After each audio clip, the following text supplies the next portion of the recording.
मैंने अपनी ज़िंदगी में कोई ऐसा शायर नहीं देखा जो दिनों रात हमा वक्त सिर्फ उसी कैफियत में रहता हो।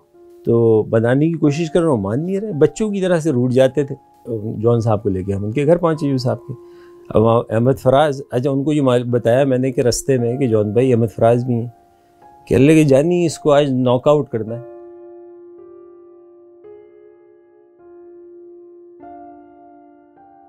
जॉन भाई के साथ एक कमाल का ज़माना गुजरा है। मेरी पहली एग्ज़िबिशन थी, जॉन भाई बहुत खुश, और यूसुफ़ी साहब ने मजमून पढ़ा, 22 साल पुरानी बात है, और जॉन भाई ऑडियंस में बैठे, बड़े बड़े लोग हो कमाए, और जॉन भाई सबसे ज़्यादा खुश।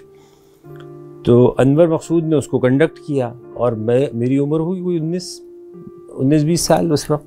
तो मैं हैरान भी था कि भाई ये सब हो क्या है, और खुश भी बहुत था। अब एग्ज़िबिशन पे खुश हो, घर गए पहुँचे तो वो नाराज़। मुझे समझ में नहीं आया, किसी ने उनको ये कह दिया, यूसुफ़ी साहब ने, मैंने एक तस्वीर बनाई थी, अहमद फराज साहब ने मुझे गज़ल लिख के दी, और जो उनकी मशहूर ज़माना गज़ल है, जब उन्होंने कही तो अपने हाथ से लिखी थी, वो मेरे पास है कहीं मौजूद, के अपने सुना है उसके शबिस्तान से मुत्तसिल है बहिश्त, मकी इधर की भी जलवे उधर के देखते हैं, सुना है उसके बदन की तराश ऐसी है कि फूल अपनी क़बाएँ कतर के देखते हैं। हमारी उम्र भी ऐसी थी, वो उस शेर के हम सहर में मुब्तला हो गए, उसे हमने पेंट किया। यूसुफ़ी साहब ने मजमून लिखा कमाल का, और उसमें लिखा उन्होंने कि भाई इस तस्वीर को देख के ऐसा लगता है कि जोश में आया हुआ बगोला बदन खिलखिला के हंस पड़ा हो तो ये डिम्पल पड़ा है। कहने लगे ये ब्रश से नहीं बल्कि अपनी पलकों से पेंट करते हैं। और बहुत ही एक वो रहा। अब जॉन साहब को किसी ने कह दिया भाई ये तो इन्होंने फराज साहब के उस पर बनाई है, अब ये नाराज़ हो गए। अब घर पे जाके स्टूडियो में हमारे दीवार की तरफ मुंह करके बैठ गए।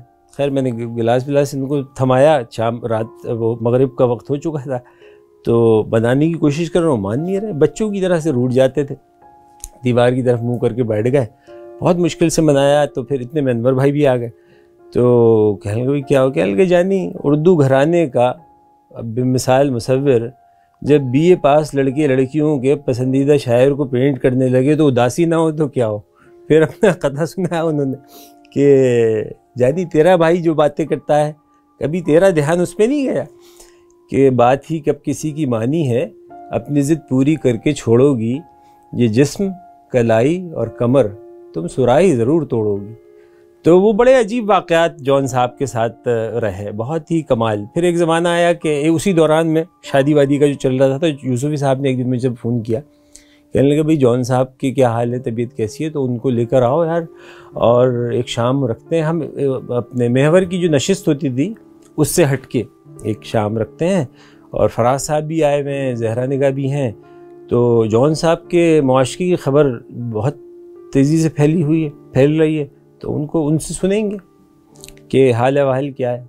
खैर जॉन साहब को लेके हम उनके घर पहुँचे, यूँ साहब के। अब अहमद फराज, अच्छा उनको ये बताया मैंने कि रास्ते में कि जॉन भाई अहमद फराज भी हैं। कहने लगे जानी इसको आज नॉकआउट करना है। तो उसका प्लान बनाया गया गाड़ी के अंदर, भाई वो कैसे। कहने लगे आप जो हैं मुसव्विर हैं, आप जो है वो सिर्फ लैटिन लिटरेचर के ऊपर और इटालियन लिटरेचर पे आप गुफ्तगू करेंगे। मैंने कहा भाई लैटिन तो फिर भी थोड़ा बहुत तराजिम पढ़े हैं, लेकिन हम इटालियन लिटरेचर पे तो क्या पेंटिंग पे बात हो सकती है। कहने लगे नहीं वो सब कर सकते हैं, आपको जो है जानी तुम इस पे करोगे। मुझे टास्क दे दिया उन्होंने, और कहने लगे कि फ़ारसी तो इसे आती है, आज मैं इसको गिराऊंगा अरबी से अरबी से इसको गिराऊंगा। वहाँ पहुँचे यूसुफ़ी साहब के घर पे, और अब वहाँ पे उन्होंने कह दिया था कि ज़रा इनको ख्याल रखिएगा कि शाम ख़राब ना हो।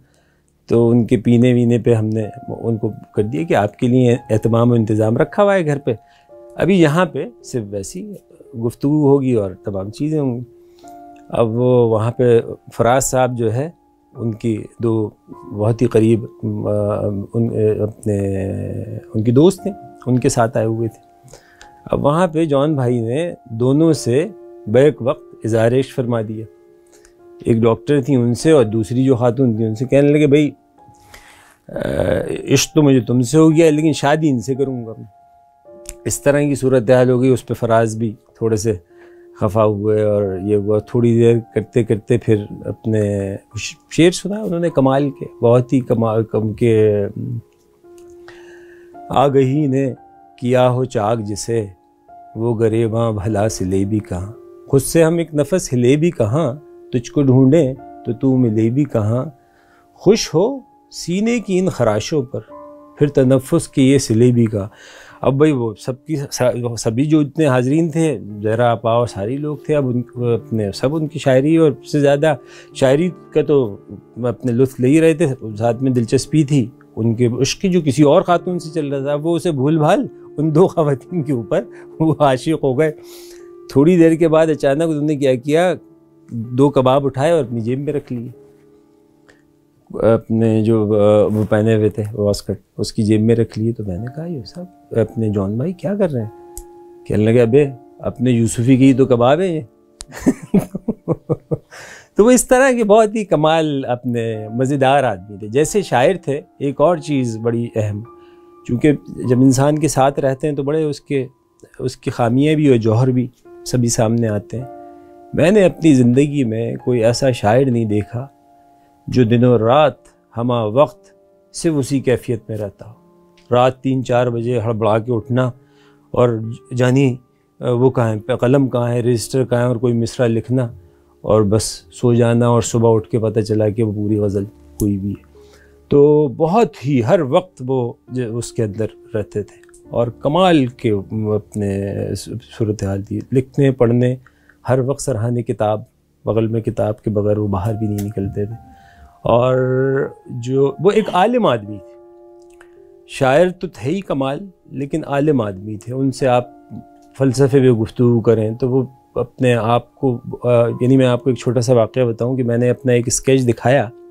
हमें नहीं मालूम था कि फ़लसफ़ा वगैरह क्या होता है, मैं तो स्कूल में पढ़ता था। तो मैंने जॉन साहब को अपना एक स्केच दिखाया तो उन्होंने कमाल का फ़क़रा कहा। कहने लगे कि जानी वजूद दरअसल ख़याल का ज़वाल होता है। ये फ़क़रा समझने में एक ज़माना लगा कि जो आप इमेजिन करते हैं वो बहुत रिच होता है, लेकिन उसका यानी मैक्सिमम परसेंटेज भी आप कैप्चर कर लें ना तो वो बहुत बड़ी चीज़ बन जाती है। अब फ़क़रा देखिए आप क्या कमाल है कि वजूद दरअसल ख़याल का ज़वाल होता है। तो वो ऐसे आदमी बहुत ही कमाल। और हम लोग जो है बहुत खुशनसीब हैं सभी कि हमने जॉन भाई को करीब से देखा नहीं, बल्कि उनके साथ ज़िंदगी गुजारी और बहुत अहम साल गुजारे। मुझे तो ऐसा लगता है कभी कभी कि आज भी जो है वो जॉन भाई, क्योंकि मेरे कमरे में उनकी तमाम चीज़ें आज भी ऐसी पड़ी रहती हैं, मुझे लगता है कि जॉन कहीं से आवाज़ आएगी, क्योंकि वो नाराज़ हो जाते थे और वो कहेंगे कि जानी आओ रंग करते।